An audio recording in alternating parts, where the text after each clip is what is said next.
Therefore I urge you, brethren, by the mercies of God, to present your bodies a living and holy sacrifice, acceptable to God, which is your spiritual service of worship. And do not be conformed to this world, but be transformed by the renewing of your mind, so that you may prove what the will of God is, that which is good and acceptable and perfect. Paul's urged us to do this. Paul's admonished us to do this. But from where do we gain the motivation? When you hear me say, and repeat what Paul is saying, that we should give our lives as a living sacrifice to God, most of you are in hearty agreement. You agree that's the thing that ought to be done. So that's not the problem. The problem is, but where do I find the motivation? Where do I find the impulse? Where do I find the strength? Where do I find a passion that endures, that continues, so that daily I'm laying down my life, so that daily I'm following Him, so that daily I'm pressing on to know the Lord and to be more useful in His service? Brother Paul, I agree that that's what we ought to do. But I find that I lack the strength and the motivation, the force of will to do it. Now, let me simplify what I'm saying. You should love God more. Is that not true? You should love God more. I should love God more than I do. I should. We all recognize that. You know, a horrible thing a preacher can do is tell you, you need to love God more, but then not tell you how to find a greater love for God. It's like telling someone something they ought to do and then not telling them how to do it, and leaving them there stuck between two opinions, helpless. Well, I'm going to tell you that you need to love God more, that you need to be more passionate about God. You need to be more devoted to God. You need to be more given over to God.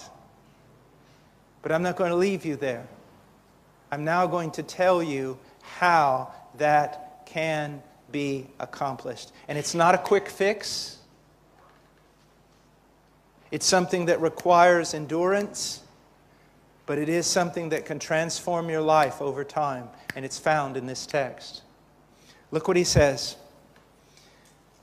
Therefore I urge you, brethren, by the mercies of God, to present your bodies a living and holy sacrifice. What are we to do? Present our bodies a living and holy sacrifice. From where does the motivation come? By the mercies of God. Now what does he mean?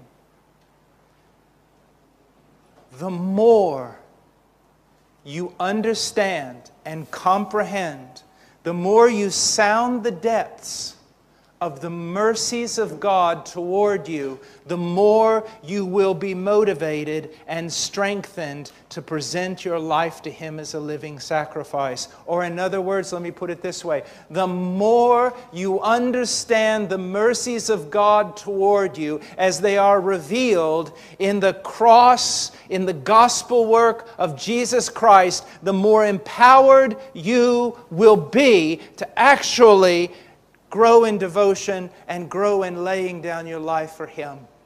That's what he's saying. By the mercies of God, by your comprehension of these things, by these things becoming greater and greater realities in your life, you will begin to be like the Apostle Paul, constrained to present yourself to Christ, constrained to follow Him. Now, I want you to see something that's very important here. If you have the New American Standard or even other translations, it begins here in my English text, therefore. Therefore, I urge you, brethren, by the mercies of God, to present your bodies a living and holy sacrifice. What must we do? Present our bodies a living and holy sacrifice. Where do we find the motivation for doing that? By sounding the depths, growing in our understanding of the mercies of God revealed in the person and work of Jesus Christ. Now, the word therefore, that little preposition, is absolutely essential. Because here's what Paul is doing. Therefore, I urge you, brethren, by the mercies of God. The mercies of God here have just been defined for you in the first 11 chapters of the book of Romans. And what Paul is doing is basically this. For 11 chapters, I have shared with you the mercies of God as they are revealed in the person and work of Christ. Now, based upon what God has done for you in Christ, the greatness of this work, I want you now to present your life as a living and holy sacrifice. Do you see that? This is very common for Paul. In the book of Ephesians, we find the very same thing in chapter 4. In the first 3 chapters of Ephesians, we have the deepest theology in all the Bible. You want to know where the deep stuff is? Go to Ephesians 1, 2, and 3. It's absolutely astounding. And how does he begin in Ephesians 1? In Christ, in Christ, in Christ, in Christ, in Christ. Everything that God has done for us in Christ. And basically those 3 chapters are revealing to us everything God's done for us in the person of His Son. I like to say it this way. Outside of the Son, you have nothing. In the Son, you have all things. You have no part with God apart from the Son. But in the Son, God is yours. And you are God's. And all the mercies that you will not even be able to discover over in a life of eternity.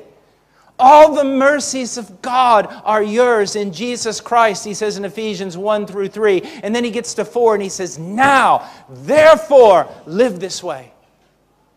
And what does that tell me? The more, and I know I sound like a broken record, but there's a purpose. The more I begin to comprehend the mercy and the grace of God in Jesus Christ, not just past mercies, not just present mercies, but even future grace, future mercies that are going to be granted to me throughout all of eternity. The more I understand all of this and how it comes to me only in the death of Christ, the more I am now empowered to live my life. You see, that's why Paul talks about in 2 Corinthians 5 that he was constrained. That the love of Christ constrained him. It defined him. It pushed him forward. Everything that he was, it was motivated by his understanding of what God had done for him in Christ.